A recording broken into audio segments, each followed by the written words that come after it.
കുട്ടികൾക്കും മുതിർന്നവർക്കും ഒരുപോലെ ഇഷ്ടപ്പെടുന്ന ഒരു പൊട്ടാറ്റോ ഫ്രൈൻ്റെ റെസിപ്പി ആയിട്ടാണ് ഞാൻ വന്നിട്ടുള്ളത്. അതിന് വേണ്ടിയിട്ട് നമ്മൾ ഉരുളക്കിഴങ്ങൊക്കെ തൊലി കളഞ്ഞ് നല്ല പോലെ നീളക്കനെ അരിഞ്ഞിട്ട് കഴുകി വൃത്തിയാക്കി വെള്ളമൊക്കെ കളഞ്ഞിട്ട് എടുത്തിട്ടുണ്ട്. അതിലോട്ട് നമ്മൾ കുറച്ച് 2 സ്പൂൺ മുളക് പൊടിയും പിന്നെ കുറച്ച് മഞ്ഞൾപ്പൊടിയും കുറച്ച് ഉപ്പും ഇട്ടിട്ട് നമുക്ക് കുഴച്ച് മാറ്റി വെക്കാം.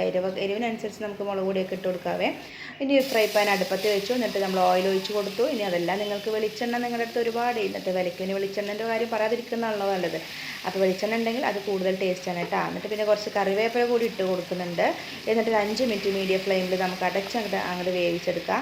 അപ്പോൾ ഒരു 5 മിനിറ്റ് കഴിഞ്ഞ ശേഷം നമുക്ക് അതൊന്ന് തുറന്നിട്ട് ഇളക്കി കൊടുത്തിട്ട് അതിൽ നിന്ന് മൊരിയിച്ചെടുക്കണം കേട്ടോ. കരിയിച്ചിട്ടെല്ലാം മറക്കരുത്, മൊരിയിച്ചെടുക്കാനായിട്ട് ശ്രദ്ധിക്കുക. അപ്പോൾ നമ്മുടെ ഫ്രൈ റെഡി ആയിട്ട് വരും കേട്ടോ. പെട്ടെന്നൊന്നും ഓഫാക്കേണ്ട, കുറച്ച് നേരം അങ്ങനെ ഇളക്കി കൊടുത്ത് 2 സൈഡും അങ്ങോട്ട് മൊരിഞ്ഞെടുക്കണം. അപ്പോൾ നമുക്ക് ടിഫിൻ ബോക്സിലേക്ക് ആക്കാൻ പറ്റിയൊരു അടിപൊളി റെസിപ്പിയാണ്. കുട്ടികൾക്ക് നല്ലപോലെ ഇഷ്ടപ്പെടുന്ന ഒരു റെസിപ്പിയാണ്. ഇതുപോലെ ട്രൈ ചെയ്തിട്ടില്ലെങ്കിൽ മസ്റ്റായിട്ട് നിങ്ങൾ ട്രൈ ചെയ്യുക, ഫീഡ്ബാക്ക് അറിയിക്കുക.